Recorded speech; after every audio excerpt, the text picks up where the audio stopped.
এ কেমন নূর পেলে ও গো মা আমিনা, ও গো মা আমিনা, তোমার লালের ছোঁয়ায় ধন্য এ জামানা, ধন্য এ জামানা।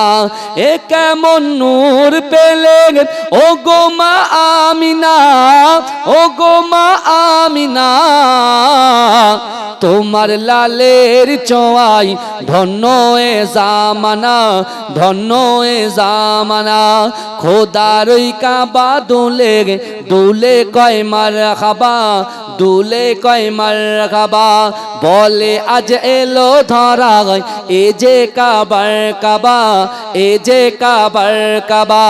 খোদার ওই কাবা দুলে দুলে কয় মারহাবা, দুলে কয় মারহাবা, বলে আজ এলো ধরা এ যে কাবার কাবা, এ যে কাবার কাবা।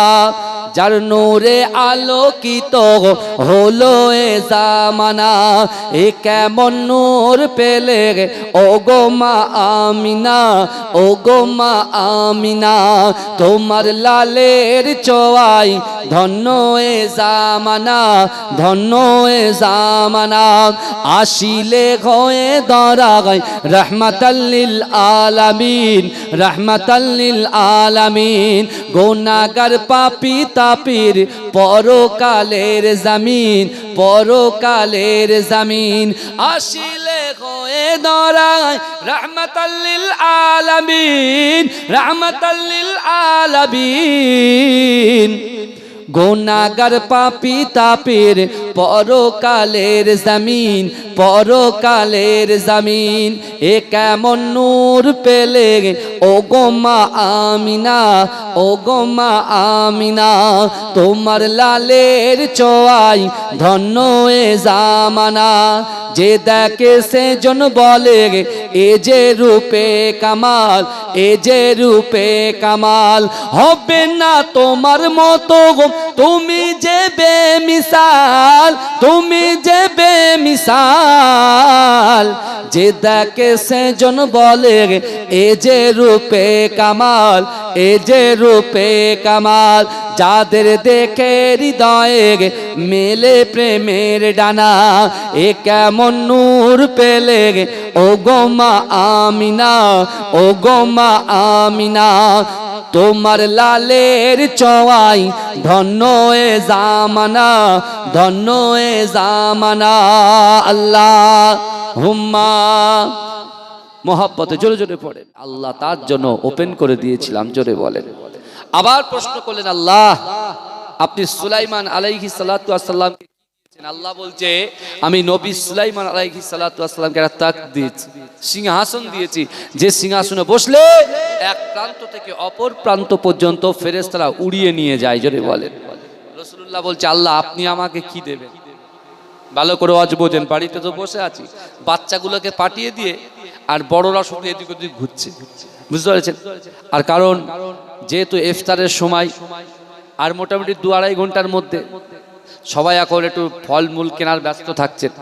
আপনারা কিনে অবশ্যই চলে আসেন। আপনাদের ছেলেদের পাঠান আজকে দিনে, আপনাদের বাজার তো আপনাদের বাড়ির সাথে নাকি? এই কথা বলেন, এই ডান দিকেই তো বাজার।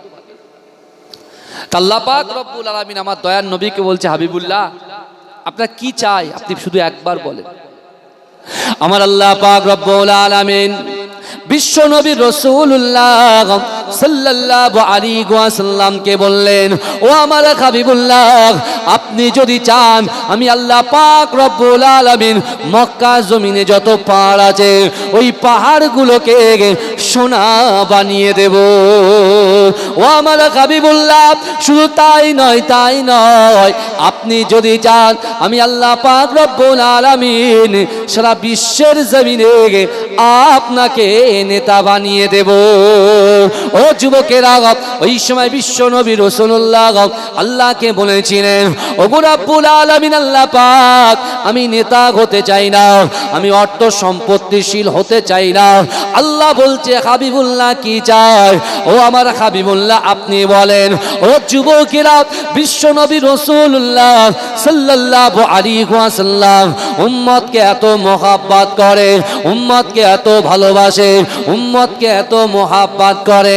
ও যুবকেরা, আমার আল্লাহর সামনে বিশ্ব নবী রাসূলুল্লাহ বললেন, ওগো রব্বুল আলামিন আল্লাহ, আমার অর্থ চাই না, আমার সম্পদ চাই না, আমি নেতা হতে চাই না। ওগো রব্বুল আলামিন আল্লাহ, আমার উম্মতকে চাই। জোরে বলেন, এ কাকে চাই? উম্মতকে চাই। উম্মত কারা? এই দুনিয়াতে আমরা বিচারণ করছি যারা, তাই না? আমরা হচ্ছি আল্লাহর রসুলের উম্মত। আমার রাসূল সাল্লাল্লাহু আলাইহি ওয়াসাল্লাম একদিকে আল্লাহ আর অপর দিকে রাসূলুল্লাহ, যখন ফেস টু ফেস আল্লাহ যখন বলছে, হাবিব আপনার কি চাই? হাবিব রাসূলুল্লাহ বলছে, আল্লাহ আমার অর্থ চাই না, আমি নেতা হতে চাই না, আল্লাহ আমি আমার উম্মতকে চাই। জোরে বলুন। কিন্তু আমার ভাইজানেরা, এ নবী পাকের উম্মত উম্মতিরা, এ নবী দেওয়ানারা, কাল কিয়ামতের মাঠেতে, কাল হাসরের মাঠেতে, আরশে আজিমের সামনে প্রত্যেক নবীদের একটা করে মেম্বার করে দেওয়া হবে। ও যুবকেরা, ও নবী পাকের উম্মত উম্মতিরা, কিয়ামত যখন শুরু হয়ে যাবে, আল্লাহ পাকের আরশে আজিমের সামনে প্রত্যেক মেম্বারে এক একজন করে পয়গম্বর বসে যাবে। কিন্তু ও যুবকেরা, আমার আল্লাহ পাক রব্বুল আলামিনের আরশে আজিমের ডান দিকে সবচাইতে উচ্চ মেম্বার, সবচাইতে সুন্দর মেম্বারটা আমার আপনার নবী, দয়ার নবী, সোনার নবী জনাবে মুহাম্মদুর রাসূলুল্লাহর হবে। আল্লাহ পাকের আরশে আজিমে মেম্বারে বাম দিকে নবী ইব্রাহিম আলাইহিস সালাতু ওয়াস সালাম আল্লাহকে জিজ্ঞাসা করবে, ওগো রব্বুল আলামিন আল্লাহ পাক, আমরা তো সকল পয়গম্বরের আগা যে যার মতো মেম্বারে বসে গেলাম, কিন্তু না না না, আপনার আরশে আজিমের ডান দিকে সব চাইতে উচ্চ, সব চাইতে সুন্দর, সব চাইতে আলা মেম্বারটা কেন খালি পড়ে আছে? ও যুবকেরা, আমার আল্লাহ পাক রব্বুল আলামিন ওই সময় মালাইকা ফেরেশতাদেরকে সম্মুখে রেখে ওই সকল পয়গম্বরকে বলবে, ও আমার পয়গম্বরেরা, না না না, তোমরা তো নিজেদের কথা চিন্তা করলে, উম্মতের কথা চিন্তা করলে না। উম্মতের কথা চিন্তা না করে নিজেদের মতো আসন গ্রহণ করলে। কিন্তু না না না, আপনার ডান দিকে যে মেম্বারটা আছে, ওই মেম্বারটা খালি পড়ে আছে। কারণ হলো ওই মেম্বারটা হলো আমার হাবিবুল্লাহ, আমার দোস্ত মুহাম্মদুর রাসূলুল্লাহর মেম্বার। ওগো রব্বুল আলামিন আল্লাহ পাক, ওই মেম্বারে কেন নবী রাসূলুল্লাহ বসছেন না? আল্লাহ বলছে, ও আমার এমন করে, ও আমার নবী কেরামেরা, ও আমার পয়গম্বরেরা, না না না, আমি আল্লাহ তোমাদেরকে জানিয়ে দিলাম, আমি আল্লাহর কাছে আমার হাবিবুল্লাহ ওয়াদা করেছে, ওগো রব্বুল আলামিন আল্লাহ পাক, যতক্ষণ পর্যন্ত আপনি আমার গুনাহগার উম্মত উম্মতিদের ক্ষমা না করে দয়ার জান্নাতে প্রবেশ না করাবেন, আমি রাসূলুল্লাহ আপনার ডান দিকে ওই উচ্চ আলা মেম্বারে আমি আসন গ্রহণ করব না। জোরে বলেন না সুবহানাল্লাহ? জোরে বলা যাবে না সুবহানাল্লাহ? না দেখলে আল্লাহ পাক পবিত্র কালামুল্লাহ শরীফের ভিতরে পরিষ্কার ভাবে বান্দাকে জানিয়ে দিলেন, ও বান্দা, বিসমিল্লাহির রহমানির রহিম, ওয়াসারিউ ইলা মাগফিরাতিম মির রাব্বিকুম ওয়া জান্নাতিন আরদুহাস সামাওয়াতু ওয়াল আরদ উইদ্দাত লিল মুত্তাকিন। আল্লাহ বলছো, বান্দা তোমরা অতি দ্রুত প্রতিযোগিতা করো, আমি আল্লাহ আমার ক্ষমার দিকে। জোরে বলেন। আজকে যে এই মাদ্রাসায় আরবি শিক্ষা অর্থাৎ হাফেজে কোরআন এখান থেকে তাদেরকে দার্স দেওয়া হয়, কথা ঠিক না ভুল? এই কথা বলে হাফেজ কানা আছে, হাফেজ কানা। আপনি কি জানেন আপনারা আপনাদের গ্রামের মানুষ সম্মিলিতভাবে সকলে কাঁধে দায়িত্ব নিয়ে এই মাদ্রাসাটাকে আপনারা চালাচ্ছেন কি চালাচ্ছেন না? কথা বলেন।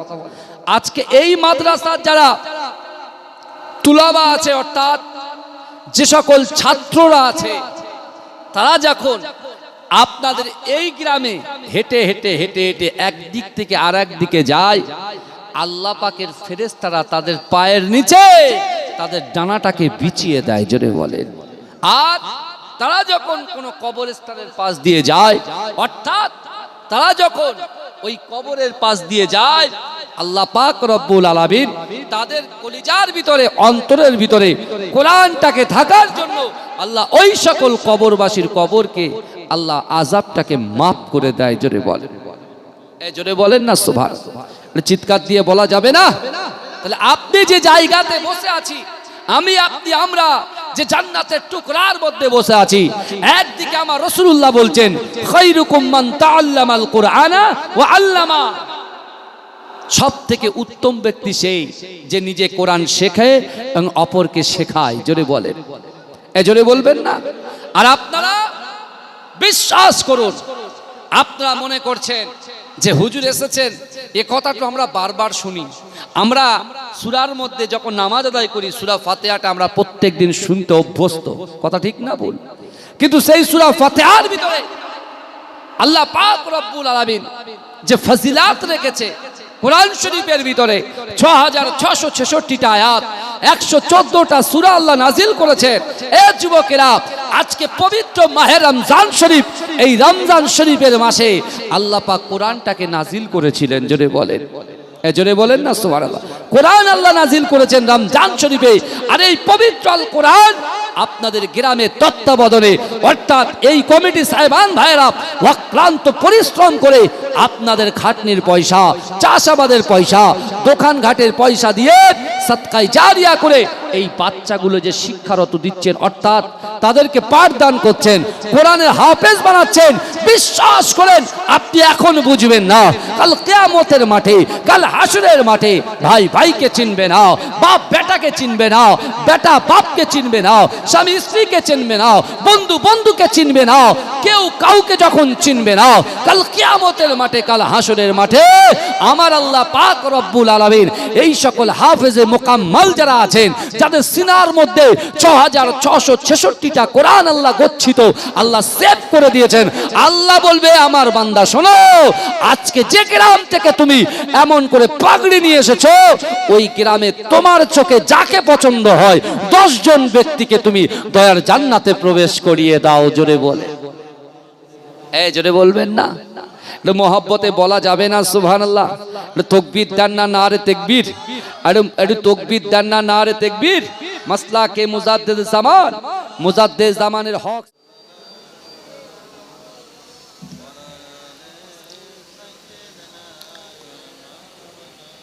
আমার বাবাজিরা ভাইরা, যে কথা আমি আপনাদেরকে বলছিলাম, আমার বিশ্ব নবী রাসূল সাল্লাল্লাহু আলাইহি ওয়াসাল্লাম বরাবরই তিনি সাহাবাদেরকে বলেছিলেন, হে আমার সাহাবারা, তোমরা কোরআনকে মর্যাদা দাও, কোরআন তেলাওয়াত করো।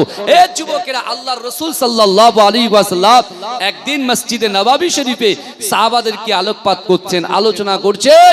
আল্লাহ পাক জিবরাইলকে পাঠালেন, ও জিবরাইল যাও, আমার হাবিবুল্লাহর একজন সাহাবা আছে উবাই ইবনে কাব, ওই উবাই ইবনে কাবকে ডাকতে বলো, আমার হাবিবুল্লাহকে বলো, তাকে ডেকে সে যেন আমার হাবিবুল্লাহর সামনে জোরে জোরে কোরআন তেলাওয়াত করে, জোরে বলে। এই জোরে বলা যাবে না? এই কোরআনের কি মর্যাদা, একজন হাফেজের কি মর্যাদা, এটা বোঝার দরকার আছে না নাই? কথা বলে, এটা বোঝার দরকার আছে না নাই? আল্লাহ পাক বলছেন আল্লাহর রাসূলের একজন সাহাবাকে তার নাম ধরে বলছেন উবাই ইবনে কাব, এই উবাই ইবনে কাবকে আপনি ডাকেন, ডেকে মসজিদে নববী শরীফে আপনি তার থেকে কোরআন শোনেন, আমি আল্লাহ নিজে তার মুখের কোরআন শুনবো, জোরে বলেন। আল্লাহর রাসূল তো ফিদা হয়ে গেলেন, আল্লাহর রাসূল অবাক হয়ে গেলেন। আল্লাহ রাসূল সাহাবাকে ডেকে বলছে, ও আমার সাহাবা, দেখো তো আমার পাগল উবাই ইবনে কাব কোথায়। আমার ভাই জানেরা, এ নবী পাকের উম্মত উম্মতিরা, এ নবী দেবানারা, কোরআনের কত ফজিলাত দেখো। ও যুবকেরা, পবিত্র মায়ের রমজান শরীফে, এই রমজান মাসে আল্লাহ কোরআন নাজিল করেছেন। আর এই রমজান মাসে সেই কোরআনের কারখানায় কোরআনের পাখিগুলোকে শিক্ষা দান করার জন্য আপনারা অর্থ দিয়ে, সম্পদ দিয়ে এই মাদ্রাসার পাশে আপনারা খিদমত করছেন। ও যুবকেরা, আল্লাহ রাসূল সাল্লাল্লাহু আলাইহি ওয়াসাল্লামের একজন সাহাবা উবাই ইবনে কাবকে বললেন, ও আল্লাহ রাসূলের মুকাব্বতে সাহাবা, বিশ্ব নবী রাসূলুল্লাহ আপনাকে মদিনার মসজিদে একটুখানি রাসূলুল্লাহর সঙ্গে সাক্ষাৎ করতে বলেছেন। ও যুবকেরা, আল্লাহ রাসূলের কথা শুনে আল্লাহ রাসূলের মুকাব্বতে সাহাবা উবাই ইবনে কাব রাদিয়াল্লাহু তাআলা আনহু আমার রাসূলুল্লাহর সামনে হাজির হলেন। ও যুবকেরা, বিশ্ব নবী রাসূলুল্লাহর সামনে যখন উবাই ইবনে কাব হাজির হলেন, ও যুবকেরা, আল্লাহ রাসূল নিজের চাদর মোবারকটা, নিজের চাদর মোবারকটা নিজের গায়ের থেকে খুলে উবাই ইবনে কাবের জন্য আমার রাসূলুল্লাহ বিছিয়ে দিয়ে বলছে, ও উবাই ইবনে কাব, তুমি আমার চাদর মুবারকের উপরে বসে যাও। এজোরে বলেন না। এই আল্লাহ রাসূলের মহব্বতে সাহাবা উবাই ইবনে কাব তো অবাক হয়ে যাচ্ছে। আল্লাহ রাসূলকে বলছে, আর রাসূলুল্লাহ, কেন আপনি আমাকে ডাকলেন? আর কেনই বা আপনি আপনার গায়ে চাদরটা খুলে জমিনে পেতে দিলেন? ইয়া রাসূলুল্লাহ, বিয়াদবি হবে। আমি উবাই ইবনে কাব জিন্দেগি জীবনে আমার জীবন চলে যাবে, কিন্তু আমার রাসূলুল্লাহ চাদরের উপরে আমি উবাই ইবনে কাব কখনো বসতে পারবো না। জোরে বলে। অনেকে বড় বড় কথা বলে, আমার রাসূলকে মুর্দা বলে। জোরে বলুন নাউজুবিল্লাহ। এই আমরা যে ওলি মানি, মুজাদ্দেদ জামান দাদা হুজুরের পাগল, বসিরহাট আল্লামা হুজুরের পাগল, মাঝরাটি পীর সাহেব হুজুরের পাগল, জালালি হুজুরের পাগল, খাজা গরিবে নওয়াজ আজমি রহমাতুল্লাহ আলাইহির জন্য পাগল, কুতুবউদ্দিন বাখতিয়ার কাকি রহমাতুল্লাহ আলাইহির জন্য পাগল, সুফি ফাতি আলী ওয়াইসি রহমাতুল্লাহ আলাইহির হুজুরের জন্য পাগল, বড় পীর আব্দুল কাদের জিলানী রহমাতুল্লাহ আলাইহির জন্য পাগল। আমরা যারা পীর ভক্ত মানুষ, আমাদেরকে বেদাতি বলে। নাউজুবিল্লাহ বলবেন না? কিন্তু বাবাজি, এই যে মাদ্রাসা, যে কারখানাটা করেছেন, যে মাদ্রাসাটায় আমার এই সকল বাচ্চাগুলোকে আপনারা শিক্ষা দিচ্ছে, ভালো করে বোঝেন, তারা কোরআন তেলাওয়াত করে দৈনন্দিন ফজর থেকে নিয়ে এশা পর্যন্ত আপনাদের এই গ্রামে পবিত্র আল কোরআন তেলাওয়াত হয়। জোরে বলেন, এর থেকে বড় জিনিস পৃথিবীতে আর কি হতে পারে? যেখানে উবাই ইবনে কাবকে আল্লাহ পাক তার জবান থেকে কোরআন শুনবেন। বলছেন কাকে? রাহমাতাল লিল আলামিনকে, যাকে সৃষ্টি না করলে আল্লাহ দুনিয়ায় কিছুই সৃষ্টি করতেন না। উবাই ইবনে কাব তো কিছু বুঝতেই পারছে, রাসূলুল্লাহকে সম্মান করে, খিদমত করে, ভালোবাসে নিজের জীবনের থেকে বেশি। কারণ আল্লাহ রাসূল বলেছেন, লা ইউমিনু আহাদুকুম হাত্তা আকুনা আহাব্বা ইলাইহি মিন ওয়ালিদিহি ওয়া ওয়ালাদিহি ওয়ান নাসি আজমাইন। আল্লাহ রাসূল বলছে, তোমরা ততক্ষণ পর্যন্ত পূর্ণ ঈমানদার হতে পারবে না যতক্ষণ তোমাদের পিতা, মাতা, আত্মীয় পরিজন, সন্তান, সন্ততি, এমন ইয়াতাককে তোমাদের জীবনের থেকে আমি রাসূলকে মহব্বত করতে হবে, তাহলে তোমরা হবে ঈমানদার। জোরে বলেন, জোরে বলবেন না? আজকে আমরা কোরআন তেলাওয়াত থেকে অনেক দূরে। আপনি চিন্তা করেন, অনেক দূরে। নামাজ থেকে আমরা অনেক দূরে। আজকে হয়তো রমজান শরীফ বলে অনেকেই মসজিদে আসে, আবার অনেকে মসজিদে আসে না। অনেকে শুধুমাত্র নাম কাওয়াস্তা রোজা করে, সেহরিতে একটু পানি খায়, ব্যাস ওই পর্যন্ত। তারপরে ফজর কাজা, জোহর কাজা, আসর কাজা, মাগরিব কাজা, এশা কাজা, আছে না নাই? কথা বলেন। আল্লাহর কাছে সকলকে জবাব দিতে হবে কি হবে না? কথা বলেন। আল্লাহ তো দেখে। আল্লাহ কোরআনে উল্লেখ করেছে, বান্দা, আমি আল্লাহ যেমন তোমাদের জন্য জান্নাত সৃষ্টি করেছি, ও বান্দা শোনো, আমি আল্লাহ তোমাদেরকে জানিয়ে দিলাম, অহুম লা ইফতানুন, আমি আল্লাহ পরীক্ষা করব, আমি আল্লাহ অর্থ দিয়ে পরীক্ষা করব, আমি আল্লাহ তোমার ব্যবসায় বরকত দিয়ে পরীক্ষা করব, আমি আল্লাহ তোমার ভেড়ির ব্যবসা, পানির ব্যবসায় বরকত দেব, তোমার সবজির ব্যবসায় বরকত দেব, তোমার চাষাবাদে বরকত দেব, কিন্তু আমি আল্লাহ দেখে নেব। হুজুর যতক্ষণ না আসবেন ততক্ষণ আপনার থাকবেন, আপনার যদি বসেন কথাগুলো আসবে সামনে। আমাদের চিন্তা, আমাদের চেতনাটা কি ভালো করে আমরা মানুষকে যাচাই বাছাই করি, বেশি ঘাটাতে নেই মানুষকে, বেশি কোশ্চেন করতে নেই। আল্লাহ রাসূলের সাহাবারা বারবার রাসূলকে কোশ্চেন করতেন, রাসূল বলতেন সাহাবারা বেশি কোশ্চেন করবে না, বেশি কোশ্চেন। বুঝতে পেরেছেন? বাদশা হারুন আর রশিদের নাম শুনেছেন? এই বাদশা হারুন আর রশিদের জামানায় বাহালুল পাগল বলে একজন ছিল, বাহালুল মাজনুন। ভালো করে বোঝেন, এই মাসটা তো দানের মাস, এই মাস তো ইবাদতের মাস। এই অন্য অন্য মাসে দান করলে 1 টাকা দিলে 10 টাকা সওয়াব, 1 দিলে 10, আর এই মাসে যে 1 দেবে আল্লাহ তাকে 70 গুণ দেবে। জোরে বলেন, এ জোরে বলবেন না, এ জোরে বলবেন না। এখানে আমরা কেউ কাউকে খুশি করতে আসেনি। আমি রাকিবুল আজিজ আপনাদের খুশি করতে আসেনি, আপনারাও আমাকে খুশি করতে আসেননি। এই কথা ঠিক না ভুল? কথা বলেন, কথা ঠিক না ভুল? ভালো করে বুঝে যান আমি যে কথাগুলো বলছি, কারণ আল্লাহর কোরআন বলছে বান্দা বিসমিল্লাহির রহমানির রহিম। আল্লাহ বলছেন অহুম লা ইফতানুন, আমি আল্লাহ পরীক্ষা করব, আমি আল্লাহ পরীক্ষা করব। ভালো করে বোঝেন। বাহালুল মাজনুন যে কথাটা বলছিলাম, বাহালুল মাজনুন যে কথাটা বলছিলাম, আল্লাহ পরীক্ষা করবেন কাদের? আমাদেরকে। আজকে মাদ্রাসাটা দিয়েছেন আপনাদের, বিশ্বাস করুন এটা আমাদের সৌভাগ্য, আপনাদের সৌভাগ্য। এই শুনছেন, আমাদেরও সৌভাগ্য, আপনাদেরও সৌভাগ্য। কারণ কি বলেন তো? কারণ হলো এটাই যে অনেক দানবীর আছে, অনেক ইঞ্জিনিয়ার আছে, ব্যারিস্টার আছে, ডক্টর আছে, পিএইচডি করা ব্যক্তি এদিক ওদিকে ঘুরে বেড়াচ্ছে, কিন্তু আল্লাহ তাদেরকে নির্বাচন করলেন না।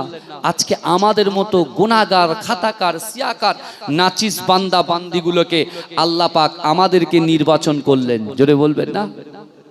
একটু ভাবেন, আমাদেরকে আল্লাহ নির্বাচন করলেন। আল্লাহ আমাদেরকে কতটা ভালোবাসেন, কতটা প্যার করেন। আমার